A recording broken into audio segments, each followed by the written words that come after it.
Good morning. It's Kevin and Lisa Cahill with REALean. We're out for our morning walk, and during our typical walks we discuss different things that we're facing in our business. And so we'd just like to record these for our agents and for customers to have a bit better insight on some of the things that they could be facing when it comes to buying and selling houses. And in particular, we were thinking we would talk about pricing and the different facets of pricing a home,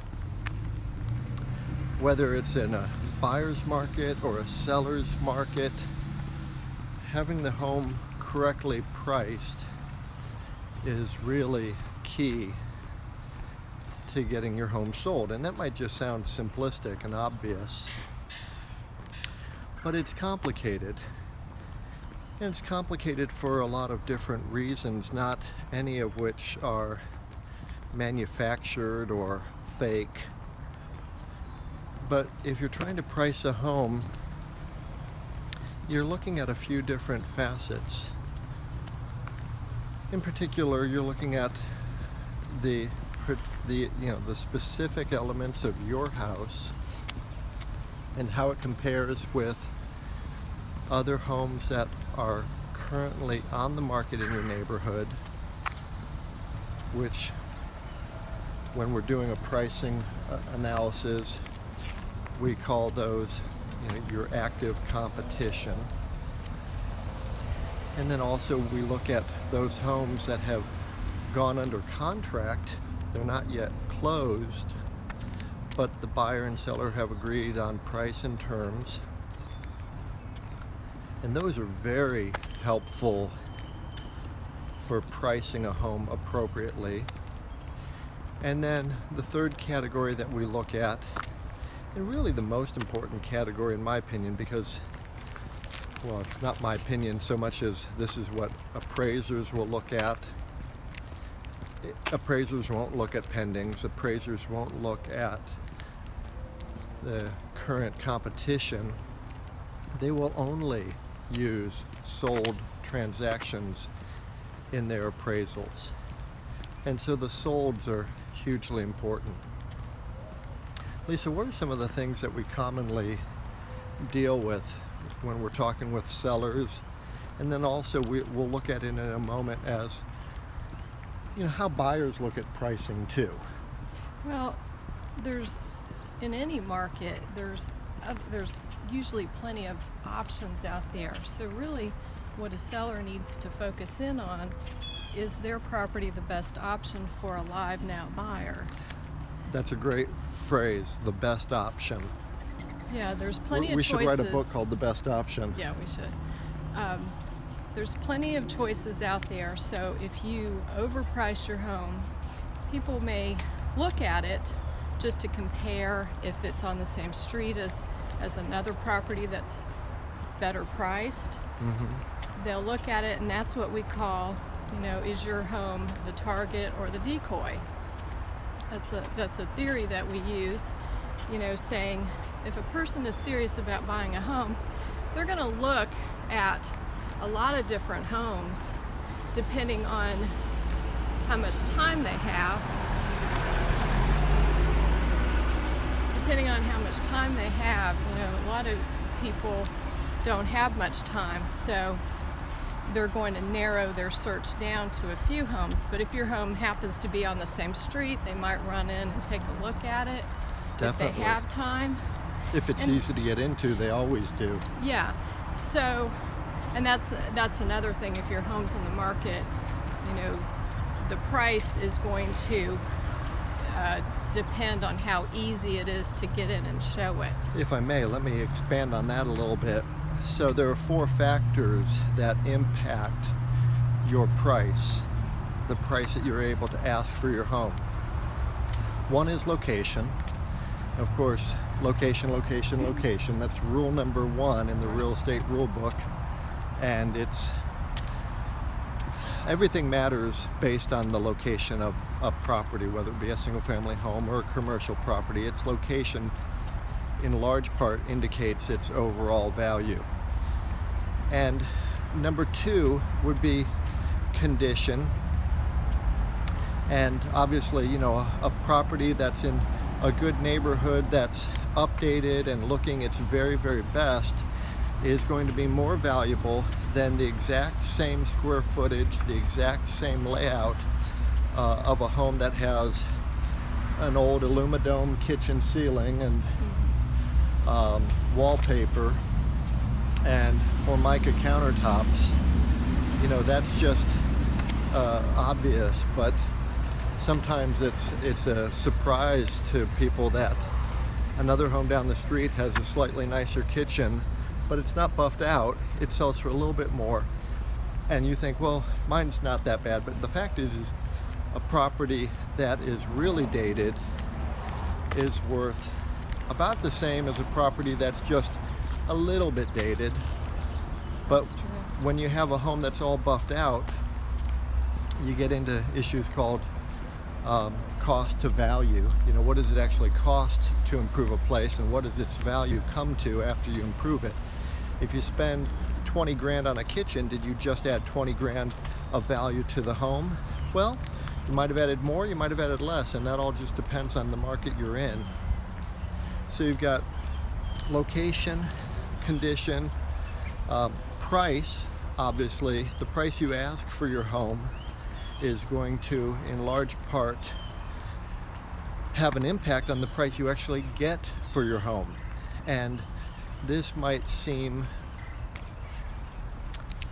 a little bit contrary to what people would expect. But let's say you have a nice home and it's priced at the market. Let's say the market for your home is about $200,000. You price it at $200,000, thinking, we got to get out of here, let's get going. Well, you're going to be as attractive as possible to the largest pool of buyers for that home. Anybody who is in that neighborhood looking, who knows that a home is worth 200 roughly in that neighborhood, they're all going to want to come over and take a look at it. But if you're somebody who says, I want to leave some negotiating room, I need to leave some wiggle room, I need to allow for, somebody's going to come in with a lower number, and you price it at $225, everybody who knows that neighborhood is going to know immediately that it's overpriced. And this type of thing, we see it at every price level. And they may or may not even look at your home, depending on... Oh, they know it's overpriced. They're going to say, well, we'll just wait. We'll wait, or we don't want to insult them. I'm not going to come in with a insulting offer, so... And if they need to buy now, they'll go ahead and look at other houses and buy one of those. A lot of people, whether they say this or not, they actually behave with an attitude which is, I'm not going to pay that type of number. If somebody else would pay that number, God bless them, I'm not going to. Mm-hmm. And so they don't even go and look. And if they go and look, they don't even make you an offer. So then what happens? Your home's on the market for a month, and you say, let's lower it to $219. That's not an effective enough price reduction. Everybody's wondering, well, what's wrong with that house? In essence, the first thing people say to us when they see a home's been on the market too long, that is to say longer than the average in a particular area, and market times fluctuate, but in a very strong market, a home on the market for more than a week is probably overpriced. In a buyer's market, it might be 30 days, 45 days before a home goes under contract, and that's actually still very quick in a buyer's market, because the average market time in a buyer's market is statistically more than 6 months. Under 6 months is called a seller's market. But what do they say, Lisa, when we walk in and they say, this home's been on the market 47 days, what do they say? What's wrong with it? What's wrong with it? Oh, the moon's up in the sky and it looks gorgeous here in the morning. So... And tell your cocktail party story. Oh, man. That's about pricing and about the motivation of a seller. So here's the dreaded thing for a real estate agent. No real estate agent wants to deal with this. And this did not happen to me. This happened to one of the trainers who was training us when I was at a wonderful company in Cleveland as a real estate agent, quite new in the industry. But somebody goes and looks at a home, and they determine it's overpriced. And let's just say the house is, again, in the same price range. Let's say that somebody's looking at a $225,000 price range or something, $200,000 price range. The home's on the market for $250,000, way overpriced. I mean, $250,000 where it should be $200,000 is in essence 20% overpriced. So it's really overpriced. Somebody goes and looks at it and says to the real estate agent, just sort of flippantly,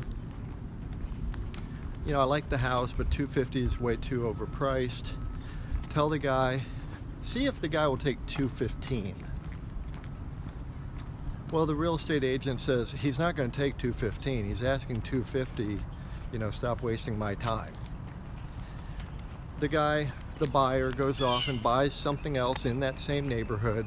He's at a cocktail party and meets a person who is the owner of the $250,000 overpriced property, which is now, it's been reduced and reduced and reduced. It's been on the market for so long that it's now priced right at $200,000.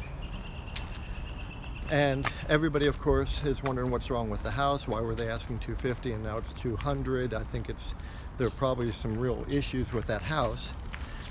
So these two people meet. The one guy says, "Oh, where do you live? We just moved into the neighborhood. We bought the gray house." "Oh, we live over on this street." And he said, "Well, we were looking at buying a house over on that street. Which house is yours?" "Oh, it's on the market right now." "Which one is it?" "It's the red brick house." "Oh, we made an offer on that one, but you were asking $250,000, and we told the realtor we'd pay $215,000. And the seller says, "He never even told me about that." You don't want to have that situation where you're so overpriced that your realtor, who is listening to you saying we want $250,000, doesn't even bring you a verbal offer of $215,000 that could have been hammered out and worked out. So that's issue number 3, is the price. Issue number 4 that affects pricing is ease of showing. And a lot of people don't actually know that this is a factor. They can't control the location. They can control the price. They can control the condition to an extent. And they can absolutely control the ease of showing. So, Lisa, why don't you explain what ease of showing is? That is when someone can get into the home with little or no notice. Obviously, if you're an owner living there and you have pets and things like that, that's not all that realistic, that you like to have some notice. But even if you are living in the house, you can leave the house for the day and make sure that it's picked up. And even if somebody contacts you and says, we're outside the house right now, it's picked up enough where you can step out and they can show the house. Exactly. And if it's any more difficult than that, the price it narrows down the availability of people to come by and see it. And the price of your home is going to go down without a question. With every obstacle it is to get in there. The worst situation is when we're out trying to show houses that are tenant occupied. That's right the off the worst. bat, that's bad. That's the worst. And then tenant occupied by a tenant who doesn't want to move, who is afraid that he or she will be kicked out of the home. They're on a month to month. As soon as it sells, they have to go and find something else. Those tenants, in their own self-interest, and because they're a bit upset or angry or whatever else, they're going to make it very difficult for that property to be shown.